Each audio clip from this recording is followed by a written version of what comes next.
Selamat datang di channel YouTube gua Vanderais. Kali ini gua bakal ngasih tahu kalian info tentang poin-poin terpenting yang menyebabkan masalah di dalam CVT. Oke, nanti kita langsung ke lapangan saja. Sudah ada Master Akel yang akan membantu gua untuk memperlihatkan masalah-masalahnya. Jangan lupa like, subscribe, and comment di channel YouTube gua. Check it out. Oke, pada kesempatan ini seperti yang gue bilang tadi, bakal coba menunjukkan part-part mana aja yang sering rusak di bagian CVT atau di bagian penbel ya. Kalian bisa lihat ini sedang dibuka oleh Mr. Akel. Si Akel ini kalau sedang bekerja sangat serius sekali ya, pemirsa. Oke, dimulai dari membuka puli depan, kemudian puli belakang.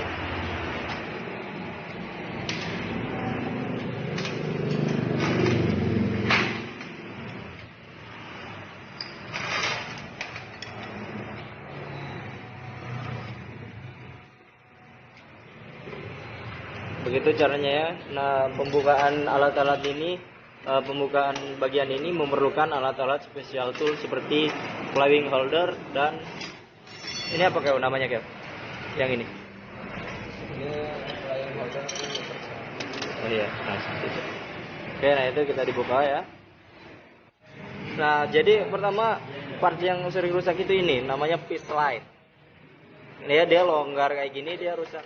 Jadi kalau piston slide-nya kendor biasanya suaranya ngotok ya. Kalau di polisi tidur itu tok itu piston slide-nya kendor. Nah, cara mengakalinya gimana, Kel? Diganjel ya, Kel ya. Menggunakan apa, Kel? Biasanya.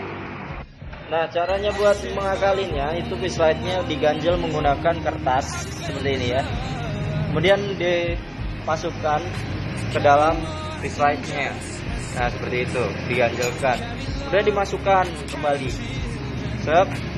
Nah, setelah itu dia akan kencang. Nah, itu dia ntar gak bunyi lagi motornya, otok-otoknya. Oke, seperti itu. Masukkan semua.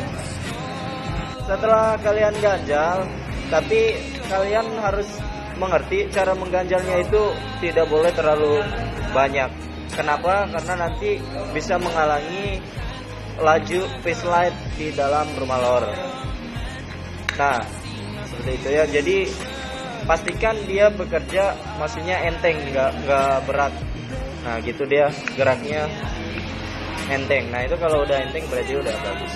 Oke. Kemudian poin kedua yang perlu kalian lakukan yaitu adalah memeriksa bagian roller dan rumah rollernya. Kemudian bersihkan rumah roller sampai bersih. Karena ketika rumah roller kotor dia akan menghambat laju roller. Seperti itu. Semprot atau cuci dengan bersih. Kemudian poin ketiga, biasanya motor suka ngedredeg awalnya.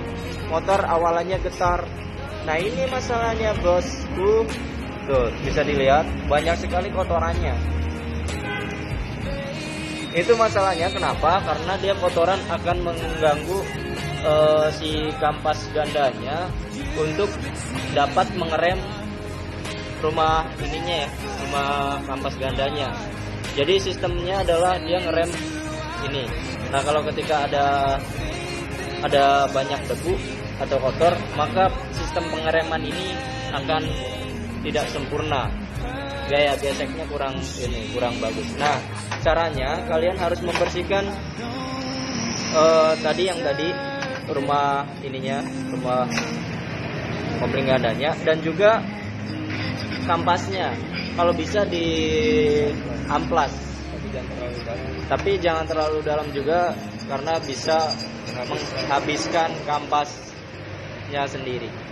Masalah selanjutnya biasanya muncul motor ketika dimundurin atau dimajuin nggak dihidupkan, dia akan suaranya korok gitu. Nah, itu masalahnya ada di bagian bearing.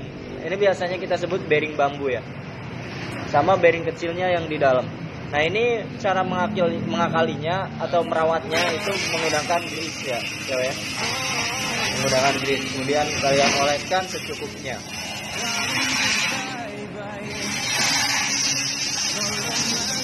Tidak perlu banyak-banyak, yang penting masuk ke dalam intinya secukupnya ya. Nggak boleh terlalu banyak, nggak boleh sedikit juga.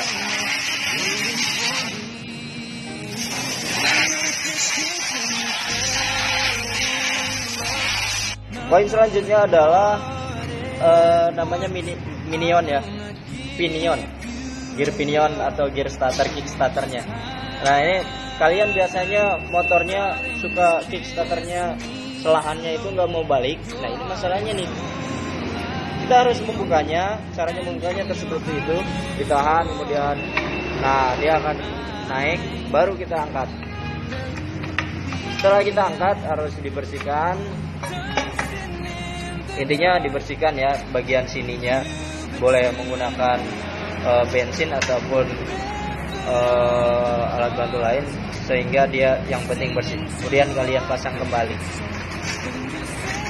Setelah itu kalian pasang semua kalau sudah beres. Mungkin pertemuan kali ini cukup sekian. Nanti akan ada pembahasan yang lain lagi. Thank you, Kel.